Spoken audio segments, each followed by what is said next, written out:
दोस्तों, सऊदी अरब में औरतें गुलाब जल और फिटकरी का इस्तेमाल क्यों करती हैं? आप लोग भी हैरान रह जाओगे, इसलिए आज का यह वीडियो आप सभी के लिए बहुत खास है। आप इसको आखिर तक जरूर देखें और जानकारी अच्छी लगे तो वीडियो को दिल से एक लाइक करके इसे शेयर भी कर दें ताकि हम वीडियो और भी लोगों के पास में पहुंच जाए। तो चलिए दोस्तों शुरू करते हैं। दोस्तों, पाकिस्तान की रहने वाली एक औरत है जो सऊदी अरब में खदामा का काम करती है, यानी कि अरबी लोगों के घरों में काम करती है। उसका कहना है कि मुझे इस फिटकरी के इस्तेमाल का इल्म उस वक्त हुआ जब मैंने अरबी औरतों को फिटकरी लगाते हुए अपनी आंखों से देख लिया था, जिसे देखकर मेरे तो होश ही उड़ गई थी।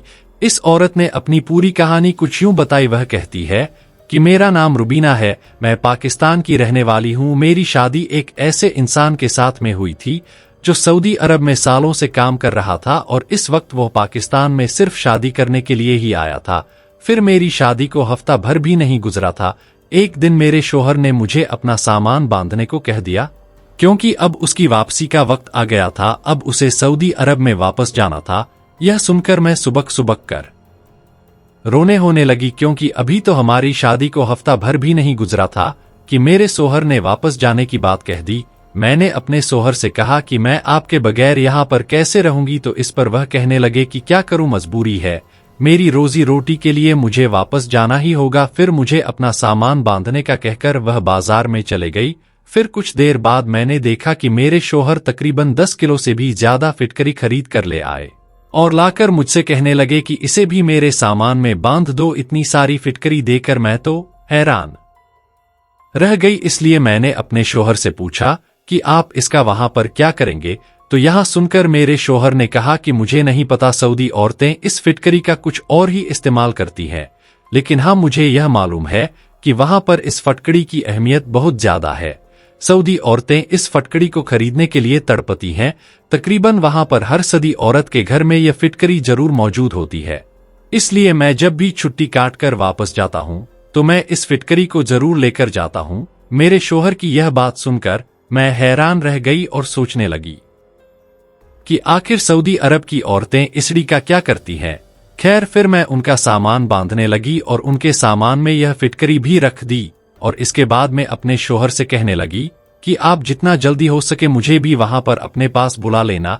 उस वक्त मेरे आंसू रुकने का नाम नहीं ले रही थी। मुझे इस तरह से रोता हुआ देखकर वह कहने लगे कि तुम ज्यादा परेशान ना हो, मैं वहां पर जाकर तुम्हें जल्दी ही अपने पास में बुला लूंगा। यह सुनकर मुझे थोड़ा सुकून मिला और फिर इस तरह से मेरे स्वर मुझे अकेला छोड़कर सऊदी अरब में चले गए। इसके बाद फिर जब भी उनका फोन आता तो मैं फोन पर इजारों कतार रोने लग जाती और कहती कि आप मुझे अपने पास में बुला लो। फिर कुछ ही दिन गुजरे थे। एक दिन उन्होंने मुझे बताया कि वो मुझे भी अपने पास सऊदी अरब में बुला रही हैं। उनकी सारी कागजी कार्रवाई पूरी हो चुकी है और फिर एक दिन उन्होंने मेरे सारे कागजात भी भेज दिए। यह देखकर मेरी खुशी का ठिकाना ना रहा। मैं जल्दी जल्दी सऊदी अरब में जाने की तैयारी करने लगी। मैंने अपने शोहर से पूछा कि क्या आपके लिए भी कुछ सामान लाना है, तो यह सुनकर मेरे शोहर कहने लगे कि तुम जब भी आओ तो अपने साथ में 15 किलो फटकड़ी ले आना। यह सुनकर मैं हैरान रह गई और सोचने लगी कि अभी कुछ दिन पहले ही तो वो 10 किलो फटकड़ी लेकर गई है और अभी 15 किलो और मंगा रही है। आखिर यह सऊदी औरतें इस फिटकड़ी का करती क्या है। खैर, फिर मैं 15 किलो फटकड़ी साथ में लेकर सऊदी अरब में पहुंच गई। एयरपोर्ट पर मैंने अपने स्वर को जैसे ही देखा तो मैं खुशी से उछल पड़ी, मगर मेरे शोहर ने मुझसे पहला सवाल यही किया कि क्या तुम फिटकरी लाई हो। उनकी यह बात सुनकर मेरा दिल टूट गया और मैं सोचने लगी इन्हें मुझसे ज्यादा अपनी फटकड़ी की फिक्र है। फिर मैंने खामोशी से अपने बैग से फटकड़ी निकाली और उन्हें दे दी। वो फिटकड़ी लेकर ना जाने किसको देने के लिए चले गई। फिर जब वो वापस आई तो उनके पास में बहुत सारे पैसे थे और वापस आकर वो मुझसे बहुत ज्यादा मोहब्बत के साथ पेश भी आई। इसलिए मुझे इस फिटकरी के बारे में सवाल पूछने का मौका ही नहीं मिला कि वो इतनी सारी फिटकरी किसे देकर आए हैं।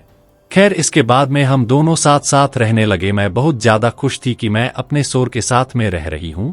लेकिन फिर जैसे ही एक महीना गुजरा तो मेरा शोहर मुझसे कहने लगा कि अब और ज्यादा मैं तुझे यहां पर नहीं रख सकता हूं। बेहतर यही होगा कि अब तुम यहाँ से वापस चली जाओ। उनकी यह बात सुनकर मेरे सर पर आसमान टूट पड़ा। मैं रोती हुई कहने लगी कि आप यहाँ कैसी बातें कर रहे हो, मैं आपके बगैर कैसे रहूंगी। तो इस पर वह कहने लगे कि तुम्हें पता है तेरे यहाँ पर आने से खर्चे कितने ज्यादा बढ़ गई हैं। मेरे पास में घर भेजने के लिए पैसे नहीं बच रही हैं। मुझे अपनी माँ और भाई बहनों का खर्चा भी उठाना पड़ता है। यह सुनकर फिर मैंने कहा कि अगर ऐसी बात है तो फिर मैं भी यहाँ पर कोई नौकरी कर लेती हूँ, मैं अपना खर्चा खुद उठा लूंगी, लेकिन आप मुझे वापस भेजने की बात मत करो। मेरी यह बात सुनकर मेरा शौहर हंसने लगा और कहने लगा कि तुम्हें भला क्या काम आता है, तुम यहाँ पर क्या काम कर सकती हो। कुछ देर सोचने के बाद मैंने कह दिया कि चाहे मुझे किसी अरबी के घर में काम ही क्यों ना करना पड़े तो मैं कर लूंगी, लेकिन वापस नहीं जाऊंगी। मेरे शौहर को मेरी बात मजाक लगी, लेकिन अब मैंने ठान लिया था कि मैं यहाँ पर कोई काम जरूर करूंगी। इसलिए फिर मैंने अपने पड़ोस में रहने वाली एक पाकिस्तानी औरत से कहकर अरबी औरतों के घर में काम ढूंढ लिया। मेरी 1 महीने में वहां पर काफी ज्यादा जान पहचान हो गई थी, इसलिए मुझे एक साथ में 2 अरबी औरतों के घर में खाना बनाने का काम मिल गया था। 2 घरों में एक साथ काम मिलने पर मेरी खुशी की इंतहान आ रही। मुझे सिर्फ खाना बनाने की अच्छे खासे रियाल मिलने लगे, जिससे मैं आसानी से अपने शौहर के साथ में यहाँ पर रह सकती थी। फिर रात को जब मेरे शौहर घर आए तो मैंने उन्हें बताया कि मुझे 2 अरबी घरों में खाना बनाने का काम मिल गया है। यह सुनकर मेरा शौहर हैरान रह गया और कहने लगा कि मैं तुझे दूसरे के घरों में काम करने की इजाजत नहीं दे सकता हूं। उनकी यह बात सुनकर मैं जारू का रोने लगी। यह देखकर मेरा शौहर पिघल गया, इसलिए फिर उन्होंने मुझे यहाँ काम करने की इजाजत दे दी। यह देखकर मेरी खुशी का ठिकाना ना रहा। अगले दिन मेरे शौहर दफ्तर जाते वक्त कह गए कि अगर तुम्हें काम समझ में आ जाए तो ही करना, वरना तुम वापस आ जाना। इस पर मैंने हाँ कर दी। फिर मेरे शौहर के जाते ही मैंने अपने घर का काम निपटाया और फिर जल्दी से उस पड़ोसन को लेकर अरबी औरतों के घर में पहुंच गई। वह घर क्या था, वह तो आलीशान महल थी। मैं तो उनके घर देखकर ही हैरान रह गई। फिर मैंने देखा कि मेरी दोनों ही भी औरतें अच्छी और खुश अखलाक थी। मैंने देखा कि उन्हें उर्दू समझ में तो आती है, मगर वह बोल नहीं सकती हैं, इसलिए उन्होंने मुझे इशारों में समझा दिया कि मुझे क्या पका कर देना है। फिर मैं उनके किचन में चली गई, लेकिन किचन में जाते ही मुझे एक अजीब चीज दिखाई दी। मैंने वहां पर देखा कि वहां पर एक बहुत बड़ा डिब्बा रखा हुआ है और उसमें ढेर सारी फिटकरी के टुकड़े पड़े हुए हैं। उसे देखते ही मुझे याद आ गया कि मेरे शौहर इसीलिए इतनी सारी फिटकरी लेकर आती हैं। लेकिन साथ ही मैं यह भी सोचने लगी कि आखिर यह अरबी औरतें इस फिटकरी का करती क्या है। इस बारे में मैं उन अरबी औरतों से पूछ भी नहीं सकती थी, क्योंकि मेरे शौहर ने मुझे पहले ही कह दिया था कि इस बारे में कभी भी किसी अरबी औरत से मत पूछ लेना। फिर मैंने यहाँ पर सिर्फ 2 ही घंटों में खाना तैयार कर दिया और फिर मैं उस दूसरी अरबी औरत के घर में चली गई। वहां भी मैंने किचन में बहुत सारी फटकड़ी को देखा, जिसे देखकर मैं हैरान रह गई और सोचने लगी कि अब तो मैं इसके बारे में पता करके ही रहूंगी। यहाँ पर मुझे खाना बनाते हुए कुछ ही देर गुजर थी, इतने में वो अरबी औरत के किचन में आ गई और उसने एक फिटकड़ का टुकड़ा निकाला और उसे तेल में भिगोकर कर एक कोने में रख दिया। पता नहीं उसने कौन सा तेल मिलाया था, क्योंकि उसका अंदाज कुछ छुपाने वाला था। खैर, यहाँ पर मेरा पहला दिन था जो बहुत ही अच्छा गुजरा। मैं दोनों ही घरों में खाना बनाकर 5 ही घंटों में फारिग हो गई और फिर मैं अपने शौहर के आने से पहले ही घर में पहुंच गई। शाम को जब मेरे शौहर घर आए तो उन्होंने मुझसे ढेरों सवाल किए। मैंने उन्हें बता दिया कि मेरा काम बहुत अच्छा है और वो दोनों अरबी औरतें भी बहुत अच्छी हैं। मेरी यह बात सुनकर वह मुस्कुराने लगी, लेकिन मैं अभी भी उस फटकड़ी को लेकर परेशान हो रही थी और सोच रही थी कि आखिर ये अरबी औरतें इस फटकड़ी का करती क्या है। जब मेरे स्वर ने मुझे गुमसुम सा देखा तो वो पूछने लगे कि तुम्हें क्या हुआ है।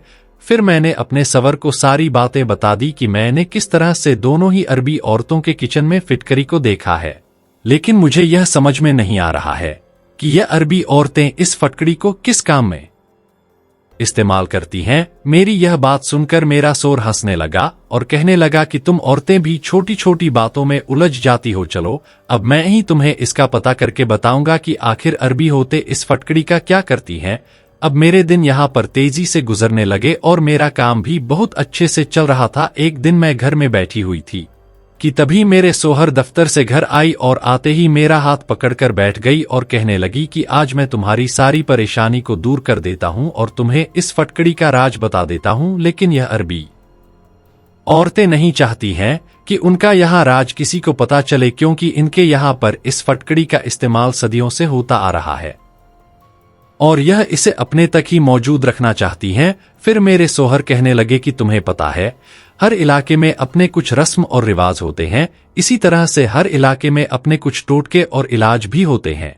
यह अरबी औरतें जिस तरह से इस फटकड़ी का इस्तेमाल करती हैं, उसके बारे में अगर पाकिस्तानी औरतों को मालूम चल जाए तो फिर उनके घरों में भी इस फटकड़ी का ढेर नजर आने लग जाए। मैंने अपने स्वर को घूर कर देखा और कहने लगी कि आप बता भी दो इस राज को। फिर मेरी यह बात सुनकर मेरे स्वर ने मुझे एक ऐसा राज बताया जिसे मैं सुनकर हैरान रह गई। मैंने आज तक अपनी 22 साला जिंदगी में इस फटकड़ी का ऐसा इस्तेमाल कभी नहीं सुना था। मैंने अपने शहर से इसके बारे में पूछा तो वह कहने लगी कि मैंने अपने एक अरबी दोस्त से इसके बारे में पूछा है जो मेरे साथ में दफ्तर में काम करता है, और यह वही अरबी शख्स है जिसको मैं पाकिस्तान से फिटकरी लाकर देता हूँ। मेरे शोहर ने मुझे बताया कि अरबी औरतें पहले एक खास किस्म का तेल तैयार करती हैं जो उन्होंने अपने बुजुर्गों से सीखा है। जैत के तेल में कुछ मिलाकर इसे तैयार किया जाता है, फिर इस तेल को तकरीबन 2 महीनों तक रख दिया जाता है, फिर इस तेल में फिटकरी को भिगोकर रख दिया जाता है। फिर यह अरबी औरतें रोज रात को इस फिटकरी और लको इस्तेमाल करती हैं। यह अरबी औरतें हर रात अपने पेट में और अपनी नाप में इसे लगाती हैं, क्योंकि इन अरबी औरतों का मानना है कि ऐसा करने से उनके यहाँ पर औलादे नरीना पैदा होंगी, यानी कि उनके यहाँ पर बेटा ही पैदा होगा। यह बात मेरे लिए बहुत अनोखी थी, ऐसा मैंने पहली बार सुना था, लेकिन साथ ही मुझे यह बात समझ नहीं आ रही थी कि यह अरबी औरतें इस बात को इतना ज्यादा छुपा क्यों रही हैं। तो यहाँ सुनकर मेरे सोहर ने बताया कि हर किसी के अपने तौर तरीके होते हैं, हर किसी के अपने टोटके होते हैं। अगर यह अरबी औरतें इसे छुपा कर करें तो उनका यह अमल कामयाब नहीं होता है, इसलिए वह इसे सबसे छुपाती हैं। यह सुनकर मैंने अफसोस भरे लहजे में अपने सोहर से कहा कि मेरे पास तो ना ही फिटकरी है और ना ही मुझे यह तेल बनाना आता है। मेरी यह बात सुनकर वह हंस पड़े और कहने लगे, बस मुझे तो औलाद की ख्वाहिश है, चाहे वह बेटा हो या बेटी हो, मुझे इस बात से कुछ भी फर्क नहीं पड़ता है। उनकी यह सोच देखकर मुझे बहुत खुशी हुई कि उन्होंने दूसरे मर्दों की तरह बेटे की ख्वाहिश का इजहार नहीं किया। मैं अभी तक उन दोनों अरबी घरों में काम कर रही थी। कुछ दिनों के बाद मुझे पता चला कि मेरी दोनों मालकिन हामिया हो गई हैं। अब मैं उनका बहुत ज्यादा ख्याल भी रखने लगी।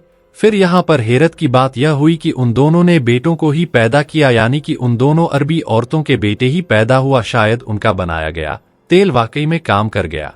लेकिन फिर कुछ दिनों के बाद में अल्लाह ने मुझे भी खुशखबरी सुना दी। लेकिन मैंने कोई फिटकरी और तेल का इस्तेमाल नहीं किया था, लेकिन फिर भी अल्लाह ने मेरी झोली में बेटा डाल दिया। दोस्तों, बेटा हो या बेटी, यह सब अल्लाह के हाथ में है, लेकिन हम इंसान हैं कि अपने तौर तरीकों से बेटाई हासिल करने की कोशिश करती हैं।